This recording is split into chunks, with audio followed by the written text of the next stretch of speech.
solution consistent with the goals of the 18th of June conference in New York, co-chaired by Saudi Arabia and France. These negotiations need to succeed, and we must all work towards the implementation of a two-state solution.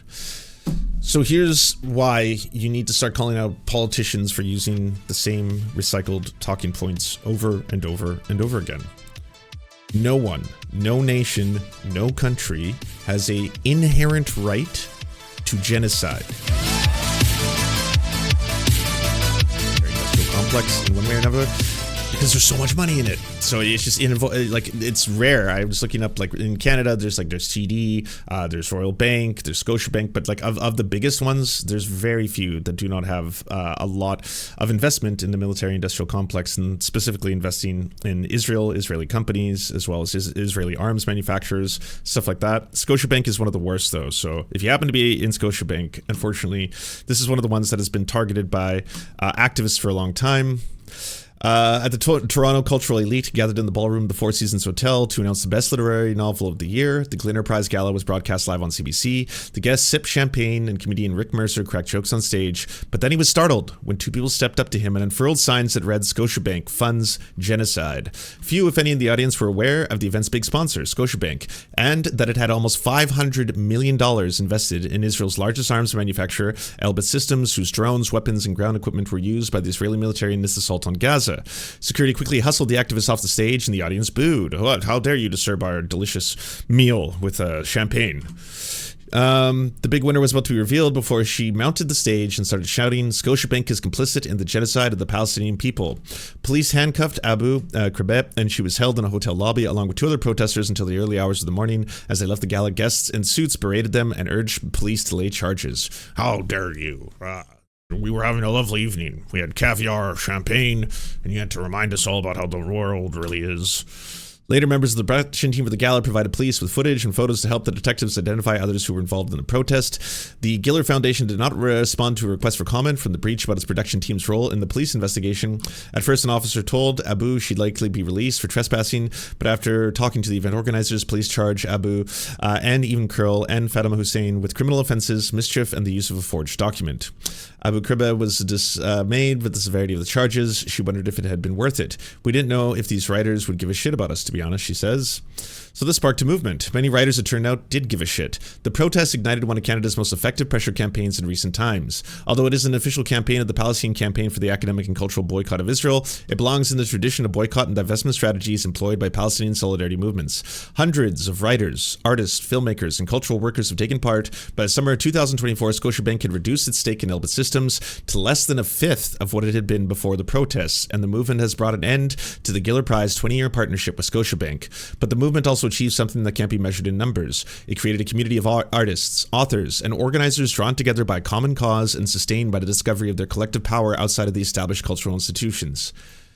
This is a beautiful thing, by the way, and something that I'm going to start trying to promote more often, is that the feeling of helplessness that everyone has right now, especially in the face of watching just this incredible criminal act take place before our eyes, with our own, most likely governments being complicit in one way or another, and them just, the amount of screaming and protests and letter writing and emails being landing on fucking deaf ears for years now.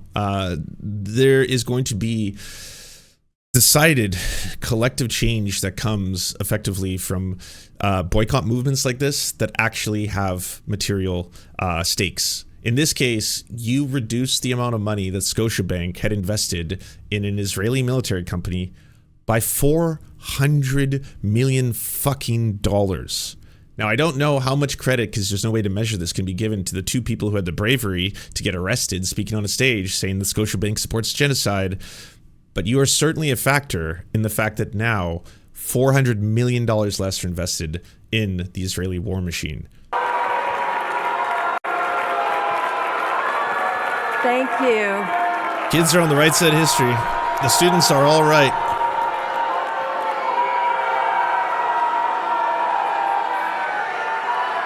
Good morning, class of 2025. I know that many of you feel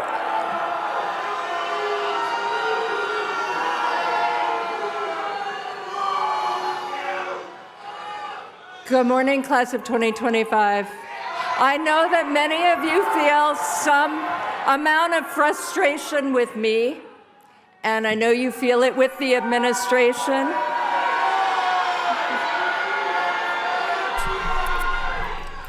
What a fucking, bookworm way to put it.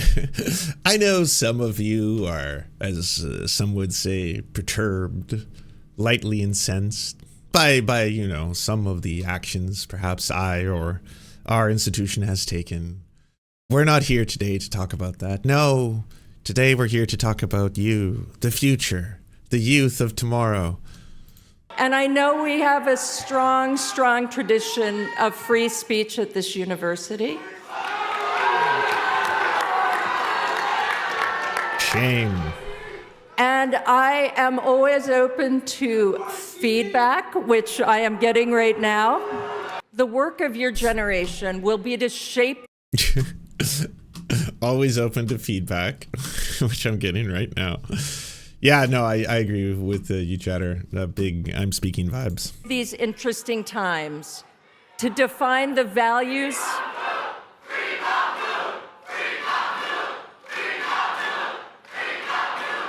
Hell yeah.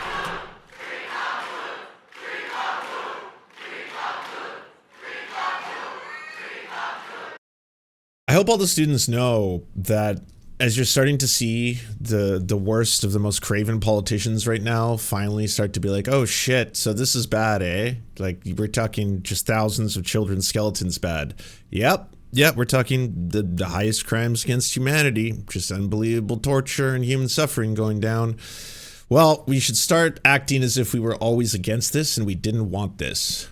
Okay. All right. Yeah, let's craft a strongly worded letter, just saying that things have gone too far. We'll add obviously the safety and security provisions that we demand immediate release to all the hostages, that we of course believe in Israel's right to defend itself, and we're hoping for peace and the movement towards a two-state solution.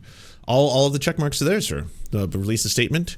Yeah, should we add anything, actually do anything material to make Israel stop? Should we two-way arms embargoes, sanctions? Should we stop having diplomatic affairs with them? Again, maybe treat them the same way we treat any country, doing again the highest forms of humanity for the eyes of the world to see. It is just being broadcast for everybody, so it's not really a matter of secrecy anymore. Everyone can see all the child skeletons. So yeah, how about that? Nope. No, just for now, strongly worded letters and establishing that we were always against this. And again, the only people on the right side of history here are the students. Around 14,000 babies could die in the next 48 hours if many more aid trucks did not reach the Palestinian enclave, the UN's humanitarian chief said. Prime Minister Benjamin Netanyahu responded with anger Tuesday after a former senior military official said Israel risked becoming a pariah state over the war in Gaza. A sane country does not wage war against civilians, does not kill babies as a pastime, and does not engage in mass population displacement. Yair Golan, a left-wing opposition voice and the former deputy chief of staff of the Israeli army, said in a charge interview with the local radio station Reshet Bet. Comparing Israel's actions to those of South Africa's during decades of apartheid, the leader of the small Democratic Party and longtime critic of Netanyahu added, the Jewish people who have endured persecution, pogroms, and genocides throughout our history are the ones now taking actions that are utterly unconscionable. Golan's words drew stiff condemnation, with Netanyahu calling them an outrageous incitement against our heroic soldiers and against the state of Israel. Israeli Defense Minister Israel Katz called the comments vile blood libel against our regular and reserve soldiers, while the far-right finance minister Bezalel Smotrich said Golan knowingly spreads lies, defames Israel and the IDF in the eyes of the world. Meanwhile, former Israeli Prime Minister Ehud Barak called Golan a brave and direct man, adding that his comments referred to Israel's political leaders, not soldiers. A 12-year-old girl has been turned into a shelter in Al Rimal in central Gaza City on May 4th. The comments come as Israeli forces have intensified their bombardment of the Gaza Strip in recent days, with Netanyahu on Monday vowing to take control of the entire enclave to defeat Hamas and ensure the release of the 58 remaining hostages under its captivity, of whom 23 are believed to still be alive. More than 600 Palestinians have been killed by Israeli airstrikes in the past 4 days. Again, another one of those, you have to reread it twice. More than 600 Palestinians have been killed by Israeli strikes in the past 4 days. according to Dr. Marwan Alhams, director of Gaza's field hospital. Pressure is growing internationally for Netanyahu's government to change course in Gaza, where 53,000 people have been killed and many more maimed, according to the Palestinian Health Ministry. On Tuesday, Britain paused free trade talks with Israel, summoned its ambassador, and announced further sanctions against the West Bank settlers after Prime Minister Keir Starmer said he was horrified by the military escalation in Gaza. Starmer's foreign minister, David Lammy, said the offensive was not the way to bring the remaining hostages home, and he called for Israel to end the blockade of aid into Gaza.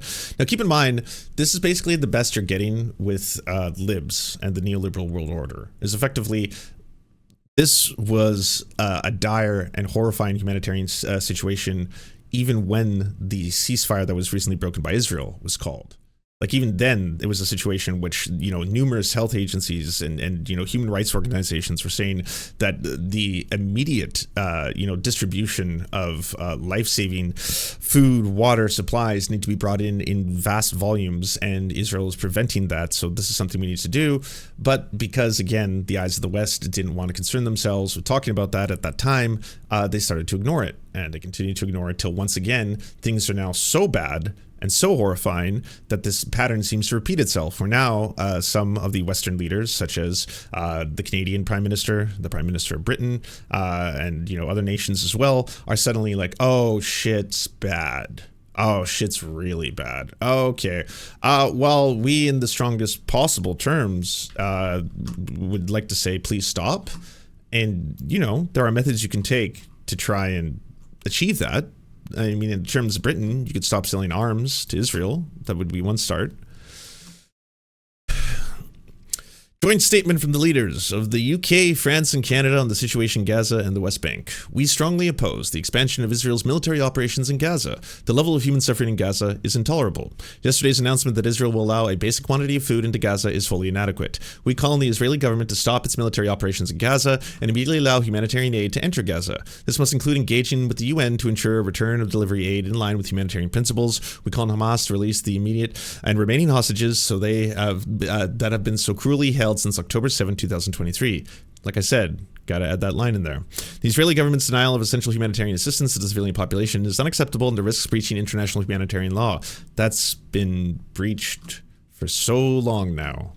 From, was it 2 weeks after October 7th when Yoav Gallant was announcing that they are going to be cutting off all water, all food, all medical supplies, that we are fighting human animals? That's collective punishment of a civilian population of half children. Those are war crimes. Like, again, if there was any actual human decency, that's when world leaders would have been like, okay, it's at this time that we'd like to send our strongly worded letter before things get out of control. And then after that, it's like, well, they're doing absolutely nothing. I guess they feel that there's no international consequences for their actions. We at this time are going to be exploring implementing a two-way arms embargo, potentially sanctions, and cutting diplomatic ties with a nation that is currently engaged in genocide. That, again, would have been things that you could have been doing a very long time ago to try and save some lives. And now, unfortunately, it's a situation where things have to get this bad, where you have, a UN member stating that we have 48 hours before 14,000 children starve to death, where world leaders are suddenly making strongly worded letters with no real accountability. The Israeli government's denial of essential humanitarian assistance to the civilian population is unacceptable and risks breaching international humanitarian law. We condemn the abhorrent language used recently by members of the Israeli government, threatening that in their despair at the destruction of Gaza, civilians will start to relocate. Permanent forced displacement is a breach of international humanitarian law.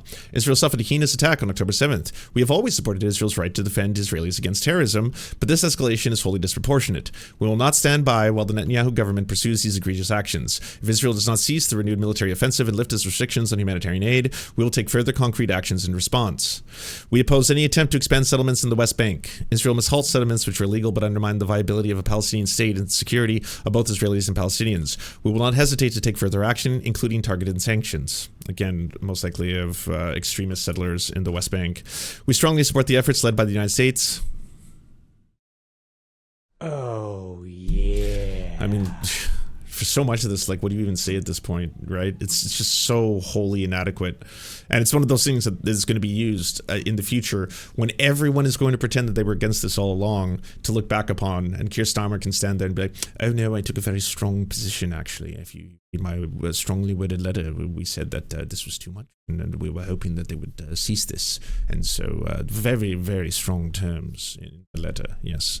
Are in Egypt to secure an immediate ceasefire in Gaza. It is a ceasefire, the release of all remaining hostages, and a long-term political solution that offer the best hope of ending the agony of the hostages and their families, alleviating the suffering of civilians in Gaza, ending Hamas's control of Gaza, and achieving a pathway to a two-state solution consistent with the goals of the 18th of June conference in New York, co-chaired by Saudi Arabia and France. These negotiations need to succeed, and we must all work towards the implementation of a two-state solution.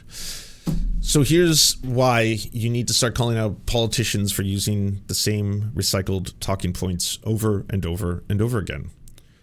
No one, no nation, no country has an inherent right to genocide, to commit genocide. That is the response when you hear, doesn't Israel have a right to defend itself? This is not defense. You are not making your nation safer by exterminating an entire people. 14,000 babies allegedly dying within 48 hours from starvation is not self-defense. That's a genocide. That's a mass slaughter. To sit there and consistently regurgitate that talking point at this stage is grotesque. That's it. In terms of a two-state solution, you can't have a two-state solution when one state is not formally recognized by these countries. When one state is not allowed to have food or water or medicine, where they have to drink raindrops to not fucking die. Where is the two-state solution when one state is getting cleansed off the face of the earth, bombed to death every single fucking day? You can't sit there and be like, well, yeah, I believe in peace talks. The future is a two-state solution. Canada doesn't formally recognize Palestine. They could. They could do that right now. We don't even need to go to Parliament for it. They could start a diplomatic channel, formally recognize the State of Palestine, and go from there. But they don't. So they can use strongly worded letters, but you won't even recognize one of those two states. We will continue to work with the Palestinian Authority, regional partners, Israel, and the United States to finalize consensus on the arrangement for Gaza's future. Building on the Arab Plan, we affirm the important role of the high-level two-state solution conference at the UN in June in building international consensus around the same. And we are committed to recognizing a Palestinian state as a contribution to achieving a two-state solution and are prepared to work with others to this end. Then fucking do it.